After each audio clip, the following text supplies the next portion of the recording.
Shalom Jemaat Gereja BES, senang sekali kita bisa bertemu lagi dalam keadaan yang baik. Sebelum memulai ibadah pengtian minggu hari ini, saya akan menyampaikan beberapa pengumuman selama bulan Agustus. Gereja BES memiliki beberapa program yang sedang berjalan, salah satunya regenerasi. Melalui The Sealer dan Yes, Gereja BES bertujuan untuk melahirkan pemimpin-pemimpin muda yang takut akan Tuhan dan berjalan sesuai dengan visi Tuhan, sekaligus menjadi pemuda-pemudi yang berkarakter Kristus melalui program pelatihan dan bermisi agar menjadi berkat. Program yang kedua adalah Golden Bridge. Golden Bridge adalah sarana bagi kita untuk bertumbuh pada era digital kali ini.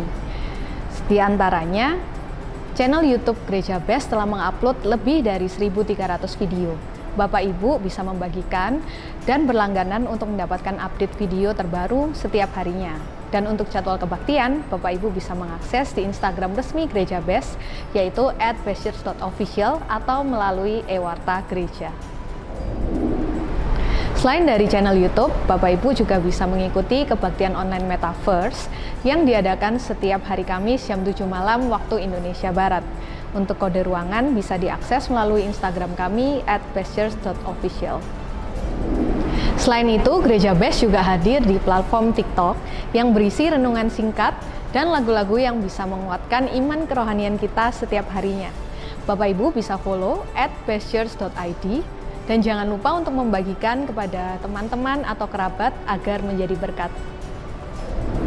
Gereja BES juga mengadakan kebaktian secara online melalui Zoom. Mari kita akan bersama-sama berkumpul, berdoa bersama, mendoakan banyak orang, dan memuji Tuhan. Dan saya percaya ketika doa orang benar, bila yakin didoakan, besar kuasanya. 1-2 orang berkumpul, maka Tuhan berada di situ. Karena itu mari datangi dan nikmati doa malam bersama program Gereja BES setiap Selasa dan Kamis pukul 21.30 WIB. Tuhan Yesus memberkati. Ladies Devotion diadakan setiap hari Rabu pukul 19.25 waktu Indonesia Barat. Link Zoom dapat diakses melalui link ewarta Gereja BES. Bagi Anda yang rindu memberikan persembahan, perpuluhan dan diakonia, dapat diberikan melalui scan barcode yang tertera pada layar. Sekian informasi yang dapat saya sampaikan. Mari siapkan hati dan pikiran kita untuk menyambut kebenaran firman Tuhan. Selamat beribadah dan Tuhan Yesus memberkati.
percaya Kau sanggup menolongku.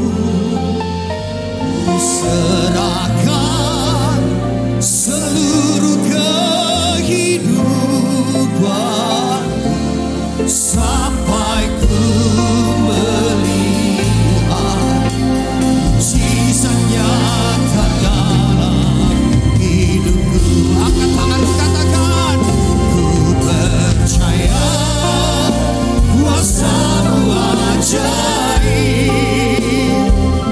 Ku percaya kuasa-Mu menolongku.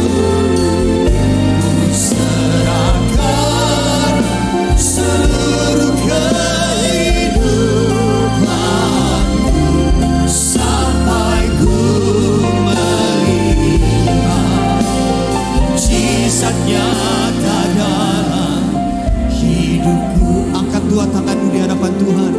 Ku percaya kuasa. Serahkan setiap beban kehidupanmu ke dalam tangan Tuhan. Percayakan hidupmu ke dalam rancangannya yang terbaik. Dia sanggup menolong engkau. Dia sanggup memulihkan keadaanmu. Serahkan semuanya. Yes, Jesus, sampai ku mujizat, mujizat nyata dalam hidupku.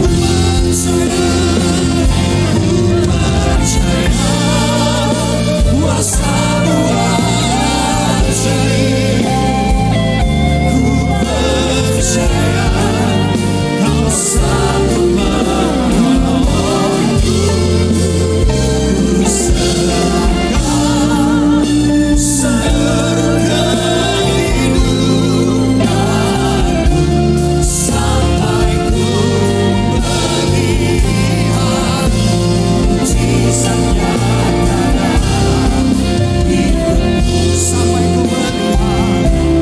Sampai ku melihat, sampai ku melihat mujizat nyata dalam hidupku. Sampai ku melihat, sampai ku melihat mujizat nyata dalam hidupku.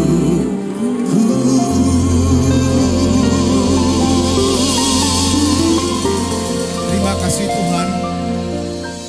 Pada kesempatan kali ini, siang hari ini Bapak Ibu, saya akan membawakan sebuah renungan firman Tuhan dengan judul Rancangan Allah.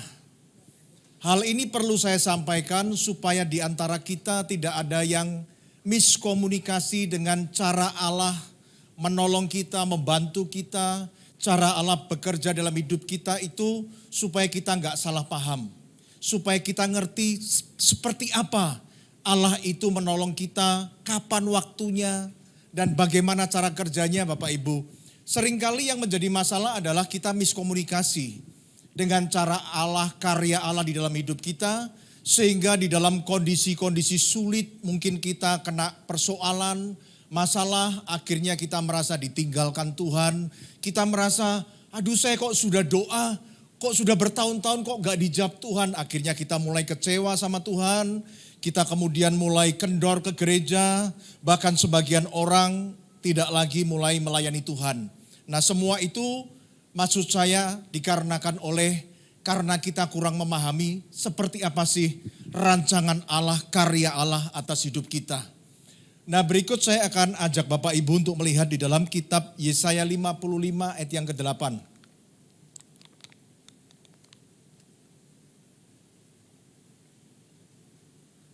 Yesaya 55 ayat yang ke-8. Sebelum saya melanjutkan firman Tuhan ini untuk beberapa menit ke depan, saya mau kita samakan persepsi kita dulu tentang seperti apa rancangan Tuhan, ya Bapak Ibu, supaya nanti ke depan Bapak Ibu mendengarnya juga lebih enak. Diperlihatkan lagi ayatnya. Sebab rancanganku bukanlah rancanganmu, dan jalanmu bukanlah jalanku. Demikianlah firman Tuhan. Jadi totally different Bapak Ibu. Antara rancangan Tuhan dengan rancangan kita, jalan Tuhan dengan jalan kita, hikmatnya yang begitu tinggi itu tidak pernah kita terselami oleh kita. Sehingga seringkali terjadi cara pandang yang berbeda. Karena memang caranya beda, rancangannya beda, hikmatnya beda, jalannya kemudian juga berbeda. Nah, seringkali problemnya adalah saat kita berbicara karya Tuhan dalam hidup kita, seringkali kita begini loh. Kita itu mau Tuhan menolong kita, Tuhan berkarya dalam hidup kita, tetapi sesuai dengan rancangan kita, sesuai dengan jalan kita. Lah itu yang tadi saya ngomong di awal, itu nanti miskomunikasi. Itu nanti akan membuat kita kecewa sama Tuhan. Nah, setelah kita sama-samakan satu persepsi bahwa rancangan Tuhan memang beda jauh dengan rancangan kita. Caranya Tuhan berpikir beda jauh. Nanti jalan-jalannya juga beda jauh. Tidak pernah terselami oleh kita. Nah, ada satu ayat Bapak Ibu. Ayat ini memang betul-betul yang menjadi pemicu untuk kita ini salah memahami rancangan Allah dalam hidup kita. Kita akan lihat ayatnya yang bagaimana di dalam kitab Yeremia 29 ayat yang ke-11.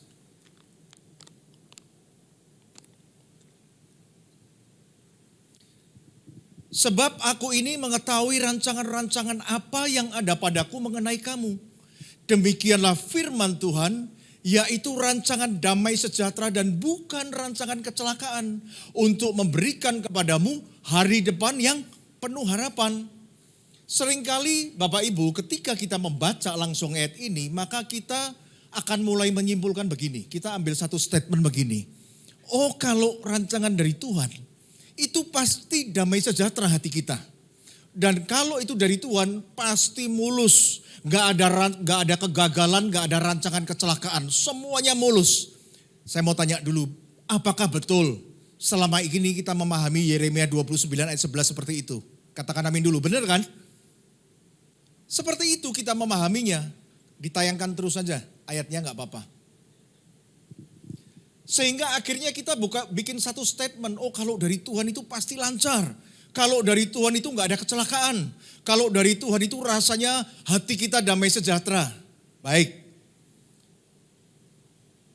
Dengan cara kita memutuskan ini dari Tuhan atau tidak dengan cara seperti ini, menurut saya ini perlu dipertimbangkan baik-baik Bapak Ibu. Misalnya begini, kita sedang mau kerjasama dengan orang nih. Kan namanya kita kalau mau kerjasama melakukan apapun kita doa dulu dong. Gak salah. Pertanyaannya begini, apakah setiap kali doa dijawab juga? Kadang enggak, tapi deadline-nya udah makin mepet nih. Saya harus kasih keputusan nih, jadi kerjasama apa enggak? Nah kemudian kita pakai rumus ini saudara. Oh sudahlah, kalau Tuhan belum jawab-jawab begini aja deh. Kita lihat nih, kalau ini memang hati kita damai sejahtera, dan kayaknya menuju kerjasama ini mulus, gak ada gangguan, gak ada kecelakaan, gak ada kegagalan. Pasti dari Tuhan. Akhirnya kita putuskan kita kerjasama dengan orang itu. Bapak Ibu, kalau dengan cara seperti ini menurut saya kita akan menjadi orang yang gampang ditipu oleh orang. Loh orang kalau mau nipu kita ya dibikin gampang, dibikin semuanya lancar, dibikin semuanya oke, gak ada halangan. Betul gak Bapak Ibu? Orang kalau mau menipu kita seperti itu. Kalau saya pribadi, kalau saya sedang mau kerjasama dengan orang, pasti doa dulu. Kalau lagi belum dijawab sama Tuhan, saya mulai perhatikan. Ini kalau misalnya ini orang kok, aduh bikin hati ini gak ada damai sejahtera ya. Dari kemarin meeting itu nawarnya harga itu murah banget. Jadi di hati saya gak ada damai sejahtera. Kemudian meeting pertama gagal, gak tercapai kesepakatan harga. Kedua gagal. Saya justru memutuskan untuk kerjasama dengan orang ini. Karena ini orang yang benar, yang mau kerjasama dengan benar. Dia nawar sampai sehabis-habisnya. Tidak menggampangkan Bapak Ibu. Jadi hari ini saya mau ngomong, rancangan Allah itu kadang tidak seperti yang kita bayangkan ketika kita membaca Yeremia 29 ayat 11. Ayat ini asal comot Bapak Ibu. Ayat ini gak boleh dibaca sepenggal. Ini berkaitan semua. Ini adalah tentang bangsa Israel 70 tahun mengalami pembuangan di Babel. Dan ternyata ini adalah cara Tuhan. untuk membuat bangsa ini mempunyai masa depan yang baik. Karena hanya dengan cara dibuang 70 tahun ke Babel, bangsa Israel yang tegar tengkuk, suka memberontak sama Tuhan, ini akan bertobat sama Tuhan. Jadi nggak ada cara lain untuk memberikan masa depan yang baik untuk bangsa ini kecuali itu, dibuang ke Babel. Nah, ayat ini harusnya dibaca berurutan dari ayat 10 sampai 11, baru maknanya akan kita dapat secara utuh. Coba tolong petugas operator nanti ditayangkan ayat 10, saya baca langsung ya, dilanjut kepada ayat yang ke-11. Ini adalah surat Allah melalui Nabi Yeremia kepada orang Israel yang ada di dalam pembuangan di Babel. Tuhan ngomong begini nih. Sebab beginilah firman Tuhan. Apabila telah genap 70 tahun bagi Babel, barulah aku memperhatikan kamu. Aku akan menepati janjiku itu kepadamu dengan mengembalikan kamu ke tempat ini. Ayat 11. Sebab aku ini mengetahui rancangan-rancangan apa yang ada padaku mengenai kamu. Demikianlah firman Tuhan. Bahwa kamu dibuang 70 tahun di Babel. Kamu menderita, kamu jadi budak. Itu adalah rancangan damai sejahtera. Dan bukan rancangan kecelakaan. Untuk memberikan kepadamu hari depan yang penuh harapan. Loh begitu Bapak Ibu. Seringkali ketika Tuhan memberikan masa depan yang baik untuk seseorang, seringkali Dia mengizinkan kita ada dalam satu peristiwa yang kita namai itu kecelakaan, kegagalan, masalah, kehancuran. Tuhan gak punya cara lain Bapak Ibu untuk memberikan masa depan yang baik untuk orang Israel ini, untuk bangsa yang tegar tengkuk, bebal. Cuma satu-satunya cara seperti itu. Kamu harus 70 tahun pembuangan di Babel. Dan kamu percaya gak? Ini bukan rancangan kecelakaan. Ini rancangan damai sejahtera untuk memberikan kepadamu masa depan yang penuh harapan. Bolehkah kita berikan tepuk tangan buat Tuhan kita yang luar biasa Bapak Ibu? Jangan selalu mengartikan kalau sulit, kalau kecelakaan, kegagalan itu dari Tuhan. Saya mau tanya begini sama Bapak Ibu. Ketika Yesus itu turun di dunia, Dia menggenapkan rencana Allah untuk membawa masa depan yang baik untuk kita umat manusia. Apakah yang dialaminya baik-baik saja? Tidak, kita melihatnya seperti rancangan kecelakaan. Gak ada damai sejahtera. Bagaimana bisa? Bisa dong. Masa mau dilahirkan aja susah cari tempat. Lahir di kandang binatang, umur 3,5 tahun dikejar-kejar sampai mengungsi ke Mesir. Kalau kita melihatnya seperti rancangan kecelakaan. Kemudian ketika Dia melayani, mulailah ahli Taurat orang Farisi berkelompok cari saat yang tepat untuk menjebak Dia, menangkap dan membunuhnya. Menurut saya gak ada damai sejahteranya sama sekali loh waktu Yesus itu melayani. Dan terakhir ketika Dia menggenapkan masa depan untuk kita manusia itu di kayu salib. Semua orang melihatnya adalah kecelakaan. Saya mau tanya, dari Tuhan bukan? Dari Tuhan. Paulus itu dari Tuhan bukan ketika dia memberitakan Injil. Oh dari Tuhan dong. Tapi dia ngomong begini, aku sering didera. Kapalku sering kalam, aku sering kelaparan. Aku dipukuli, aku dipenjara. Sepertinya hidupnya penuh dengan kecelakaan, gak ada damai sejahtera. Tapi disitulah Tuhan sedang merancangkan masa depan yang baik untuk umat manusia melalui penginjilan Paulus. Dan hampir seluruh hidupnya seperti rancangan kecelakaan. Bapak Ibu, rancangannya beda dengan kita. Jalannya beda dengan jalan kita. Pikiran Tuhan tidak pernah terselami oleh kita. Hal ini akan semakin kita lihat nanti pada kehidupan Yusuf dan Yesus. Saudara nanti akan lihat bagaimana cara Allah menggenapkan visinya kepada Yusuf untuk dia menjadi seorang pemimpin. Ketika Allah memberitahukan bahwa Yusuf akan menjadi seorang pemimpin, hal itu dilakukan dengan memberikan 2 mimpi yang simbolis. Yang pertama berkas gandum, saudaranya dan orang tuanya menyembah berkas gandum dia. Dan yang kedua adalah benda-benda di langit menyembah bintangnya Yusuf. Itu Allah sudah mengkonfirmasikan bahwa Yusuf masa depannya adalah masa depan yang penuh harapan menjadi seorang pemimpin. Tapi kalau saudara lihat, cara Allah menggenapkannya itu berbeda. Dan mungkin kita melihatnya akan seperti rancangan kecelakaan. Loh karena habis dimimpi besok masuk sumur kok. Besoknya dijual sebagai budak. Dan hidupnya berakhir di penjara. Mungkin kita bingung, mana ini rancangan damai sejahtera? Yang katanya bukan rancangan kecelakaan, tapi Allah itu menggenapkan rancangannya untuk masa depan Yusuf. Itu seperti rancangan kecelakaan semua. Kalau pemahaman kita salah. Ada 3 hal yang saya mau share kepada Bapak Ibu. Cara Tuhan yang sama sekali totally different dengan jalan pikiran kita ketika dia menggenapkan rencananya untuk Yusuf dan juga Yesus. Hal yang pertama yang saya mau share kepada Bapak Ibu adalah jalan turun adalah jalan naik. Yang kedua, keadaan buruk adalah keadaan baik. Dan yang ketiga, Allah yang absen adalah Allah yang bekerja. Saya mulai dengan hal yang pertama Bapak Ibu.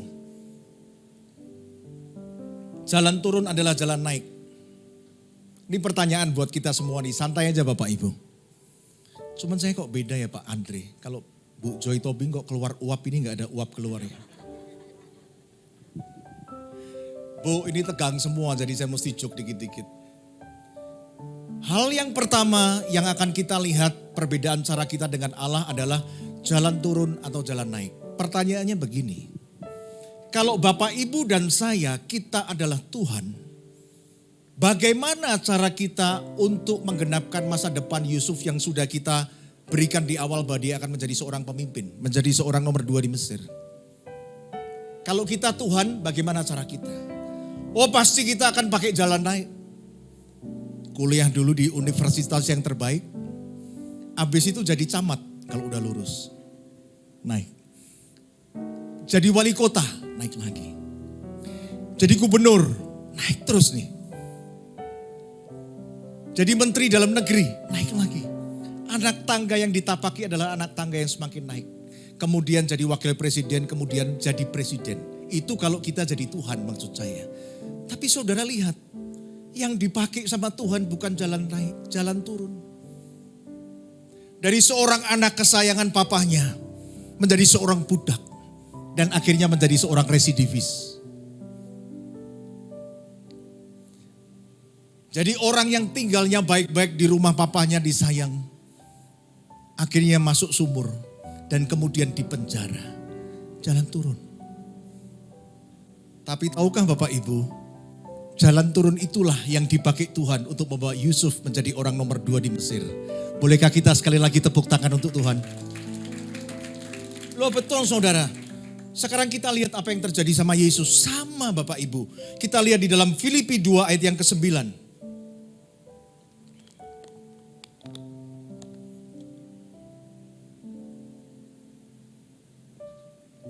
Itulah sebabnya Allah sangat meninggikan dia dan mengaruniakan kepadanya nama di atas segala nama. Ayat 10. Supaya dalam nama Yesus bertekuk lutut segala yang ada di langit dan yang ada di atas bumi dan yang ada di bawah bumi. Ayat 11. Dan segala lidah mengaku Yesus Kristus adalah Tuhan bagi kemuliaan Allah Bapa. Cara seperti apa yang dilalui Yesus untuk dia sampai di tahta di mana semua lutut bertelut dan semua lidah mengaku Yesus adalah Tuhan. Bukan jalan naik, jalan turun. Dari surga turun ke bumi, turun lagi ke kayu salib. Dari seorang anak Allah menjadi seorang hamba manusia dan menjadi seorang narapidana residivis. Totally different. Jalan turun adalah jalan naik untuk Tuhan. Bapak Ibu saya ngomong begini. 2 tahun ini pandemi. Kalau hari ini hidupmu turun. Kalau hari ini engkau berkata aku ada di satu turunan yang tajam. Saya mau ngomong. Tidak seperti yang engkau lihat. Kalau engkau cinta Tuhan. Engkau hari ini cinta Tuhan. Jalan turun dalam hidupmu hari ini artinya Tuhan sedang membawa engkau naik. Dan engkau tidak pernah pahami caranya karena caranya berbeda. Totally different. Dan hal itu dilakukannya pada Yusuf dan itu juga dialami oleh Yesus. Seperti itulah. Jadi pastikan kalau engkau setia sama Tuhan, engkau mengasihi Tuhan, jalan turun dalam hidupmu adalah jalan naik bagi Tuhan. Amin saudara, gak boleh putus asa, tetap kuat, tetap semangat. Dan jalan turun dalam hidupmu ini, percayalah Tuhan sudah ngomong, itu adalah rancangan damai sejahtera. Bukan rancangan kecelakaan untuk mendatangkan hari depan yang penuh harapan bagi Bapak Ibu. Hal yang pertama sudah selesai. Cara Tuhan yang berbeda dengan kita, jalan turun adalah jalan naik. Kedua, keadaan buruk adalah keadaan baik. Hal ini dapat kita ketahui setelah Bapak Ibu kita sama-sama jawab pertanyaan saya. Kita akan sama-sama nanti mengerti bahwa hal buruk adalah hal baik di tangan Tuhan. Di antara 3 tempat yang akan saya sebutkan, sebutkan tempat yang menurut saudara adalah paling buruk. Tempat yang pertama adalah rumah Yusuf. Tempat yang kedua adalah istana Potifar. Tempat yang ketiga adalah penjara. Di mana dari ketiga tempat ini adalah yang tempat yang terburuk untuk saudara? Menurut saudara?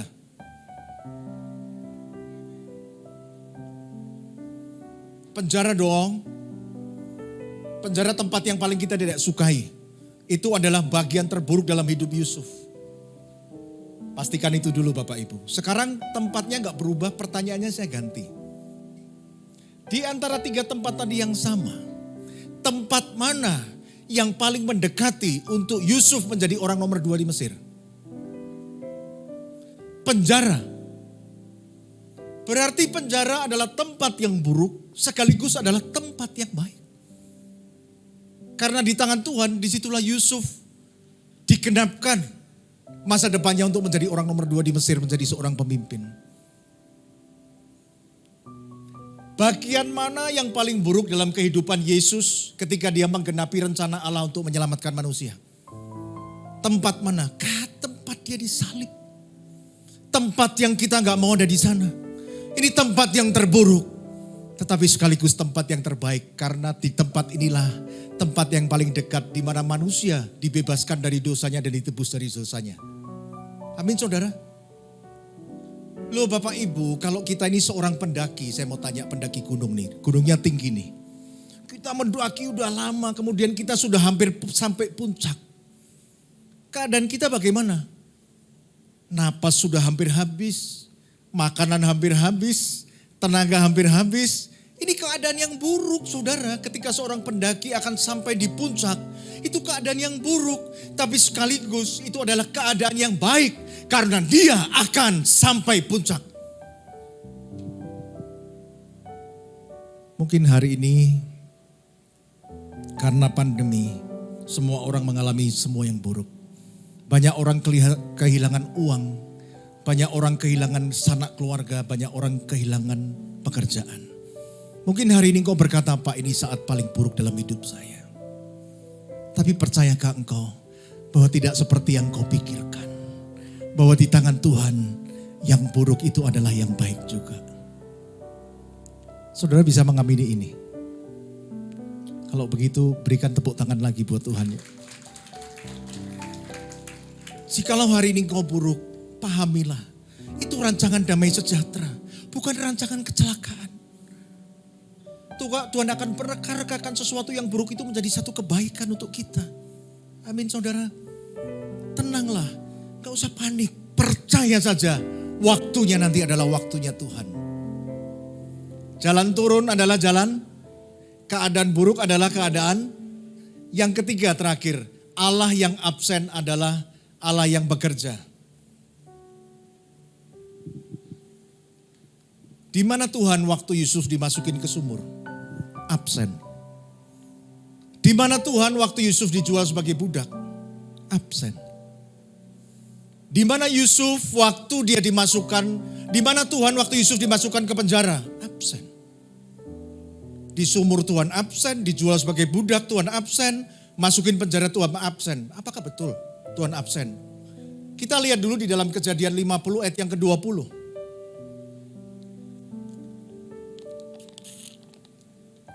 Ini adalah saat waktu orang tuanya Yusuf sudah meninggal, kakaknya kompromi. Mereka ngomong begini, nanti kalau Yusuf panggil kita Kita ngomong aja begini, bahwa sebelum papa meninggal, papa sudah pesen supaya Yusuf gak boleh balas dendam sama kita. Akhirnya saudara-saudaranya ngomong sama Yusuf. Dan kemudian Yusuf ngomong begini, memang kamu telah mereka-rekakan yang jahat terhadap aku, tetapi Allah telah mereka-rekakannya untuk kebaikan. Dengan maksud melakukan seperti yang terjadi sekarang ini, yakni memelihara hidup suatu bangsa yang besar.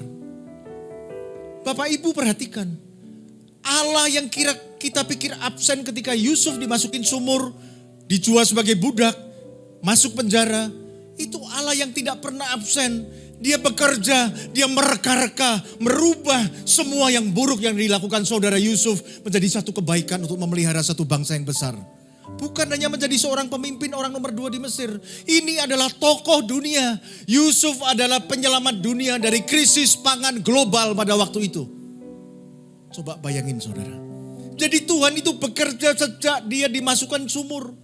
Cuman kita gak lihat. Yusuf gak lihat. Allah bekerja dengan caranya yang tidak pernah kita pahami. Rancangannya, jalannya tidak pernah terselami oleh kita. Dia ada waktu dia dijual sebagai budak. Bahkan Allah bekerja paling keras. Ketika Yusuf ada di penjara, dia bekerja paling keras untuk membawa Yusuf menjadi orang nomor 2 di Mesir. Sama yang terjadi pada Tuhan. Eloi, Eloi lama sabachthani. Allah di manakah engkau? Sepertinya Allah meninggalkan Tuhan Yesus. Pada saat dia disalib, apakah betul begitu? Oh tidak. Justru Allah sedang bekerja paling keras di dalam hidup Yesus pada waktu itu. Karena Alkitab bercerita 3 hari kemudian Yesus bangkit dan semua kutuk dosa dipatahkan. Dan manusia mempunyai masa depan yang penuh harapan untuk masuk ke surga. Berikan tepuk tangan dong buat Bapak Ibu, buat Tuhan Yesus kita yang luar biasa.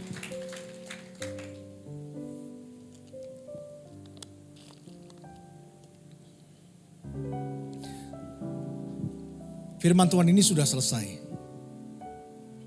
Hari ini kita sudah mendengar bahwa rancangan Allah itu sama sekali berbeda dengan rancangan kita, pikiran kita.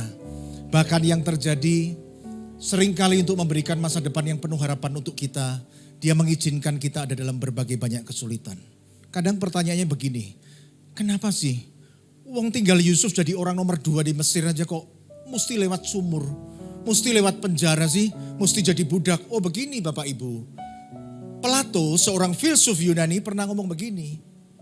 Seorang pemimpin itu harus dipilih sejak dari dia kecil.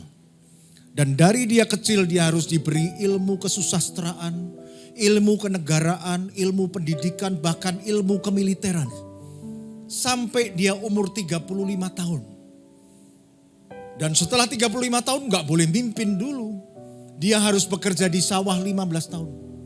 Supaya dia menderita, dia mengerti kesulitan orang miskin. Sehingga umur 50 baru boleh dia menjabat sebagai pemimpin yang bijaksana. Yang mengerti kebutuhan rakyatnya dan penderitaan rakyatnya. Tuhan mengizinkan Yusuf seperti itu untuk mendidik Yusuf. Untuk memberikan Yusuf masa depan yang penuh harapan. Dia akan diciptakan sebagai seorang pemimpin yang mempunyai etika, karakter yang bagus, ulet, tahan banting Bapak Ibu.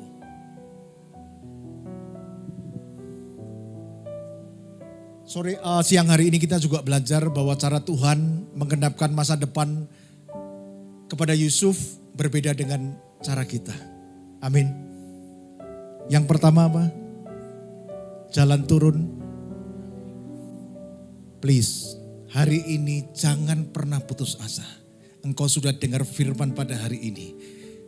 Hari ini kalau engkau ada di posisi itu jalan turun, ingat. Dia sedang membawa engkau naik dengan cara yang tidak pernah engkau pikirkan. Kedua, keadaan buruk, keadaan baik. Hari ini jangan pernah berputus asa. Hari ini jangan pernah mengeluh.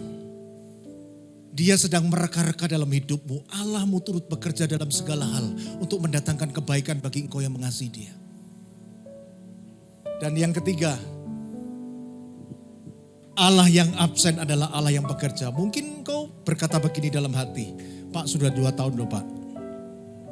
Sudah 2 tahun doa, Allahnya gak kelihatan. Allahnya absen. Enggak. Dia tidak pernah absen. Dia CCTV 24 jam. Dia pantau hidup saudara. Itulah cara kerjanya yang tidak pernah kita pahami. Sehingga ketika dia bekerja paling keras dalam hidup kita, seringkali kita justru tidak merasakan kehadiran dan karyanya. Karena jalan kita sedang menurun. Hidup kita sedang buruk. Dan Allah kelihatannya tidak bekerja. Allah kelihatannya absen dalam hidup kita. Seringkali seperti itu Bapak Ibu. Tapi pahamilah kebenaran bahwa Allah tidak pernah meninggalkan kita. Dia selalu akan membawa kita naik, mereka-rekakan menjadi kebaikan, dan dia selalu bekerja dalam hidup kita. Terakhir ya, pertanyaan boleh ya. Tapi komitmen nih, mesti dijawab nih. Pertanyaannya begini. Saya undang WL maju ke depan Pak. Saya undang Bapak Ibu duduk bangkit berdiri.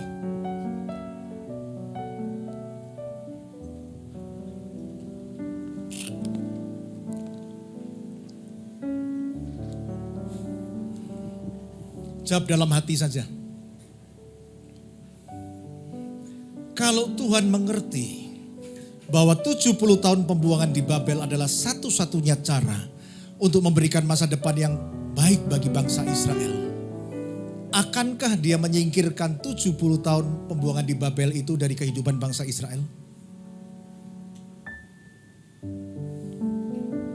Kalau sumur dan penjara adalah satu-satunya cara untuk mendatangkan masa depan yang penuh harapan untuk Yusuf, akankah Tuhan menyingkirkan sumur dan penjara dari hidup Yusuf? Meskipun doa, kalau puasa Pak, sumur dan penjara itu tidak akan pernah disingkirkan. Karena itu satu-satunya cara untuk membentuk Yusuf mempunyai masa depan yang penuh harapan. Pertanyaan terakhir begini. Akankah Tuhan mengabulkan doa saudara untuk dilepaskan dari kesulitan ini? Jikalau Tuhan tahu hanya satu-satunya cara melalui kesulitan ini, saudara akan bertobat, saudara akan dekat sama Tuhan, dan saudara akan punya masa depan yang penuh harapan. Itulah sebabnya, jangan pernah salah paham dengan Tuhan ketika dia tidak menjawab doa-doa kita. Ketika sepertinya gak ada pertolongan, jangan salah paham. Karena dia ngerti bahwa ini adalah satu-satunya jalan. Ini bukan rancangan kecelakaan. Saudara, kesulitan yang saudara alami ini adalah rancangan damai sejahtera, bukan rancangan kecelakaan untuk mendatangkan masa depan yang penuh harapan untuk Bapak dan Ibu. Berikan tepuk tangan dulu untuk Tuhan. Mari kita berdoa. Tuhan, kami mengucap syukur, kami berterima kasih untuk firman ini, dan biarlah Roh Kudus memberi kami kekuatan untuk kami berjalan. Meskipun turun kami tetap akan bertahan, meskipun buruk kami akan bertahan, meskipun kelihatannya Allah absen, kami percaya dia tidak pernah absen. Kami percaya dia akan membawa kami naik, dia akan merubah yang buruk menjadi baik, dan dia bekerja untuk mereka-rekakan supaya menjadi satu kebaikan dalam hidup kami. Terima kasih, di dalam nama Tuhan Yesus Kristus kami mengucap syukur. Haleluya, amin. Bila kau izinkan sesuatu terjadi, ku percaya semua untuk kebaikanku. Bila nanti telah tiba waktu, ku percaya kuasa memulihkan hidup.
Kiranya Tuhan memberkati mereka semua supaya mereka menjadi berkat dan berdampak.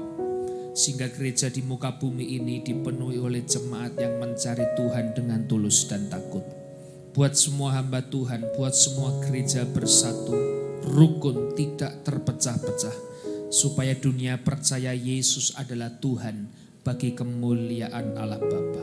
Demikian juga untuk gereja di mana kami Engkau percayakan untuk mengembalakannya, yaitu gereja Blessing in the Spirit. Bapa di surga, kami juga berdoa untuk setiap persembahan dari umat-Mu. Kiranya Tuhan menerima dan membalasnya. Biarkan persembahan ini boleh berkenan kepada Tuhan. Tuhan beri kemurahan-Mu. Balaslah kebaikan dan kerelaan hati jemaat. Jaga, lindungi mereka, serta pelihara mereka beserta keluarga, pekerjaan dan kesehatannya. Mari Bapak Ibu, sebelum kita pulang menerima berkat, dekapkan kedua tanganmu di dada.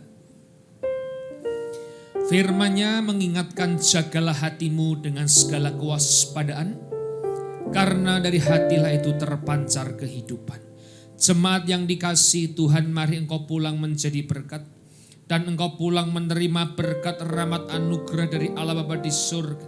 Di dalam putra tunggalnya Yesus Kristus yang telah mati bagi dosa kita dan bangkit pada hari ketiga, sehingga kita menyembah Tuhan Allah yang hidup dan iman kita bukan kepada Tuhan Allah yang mati.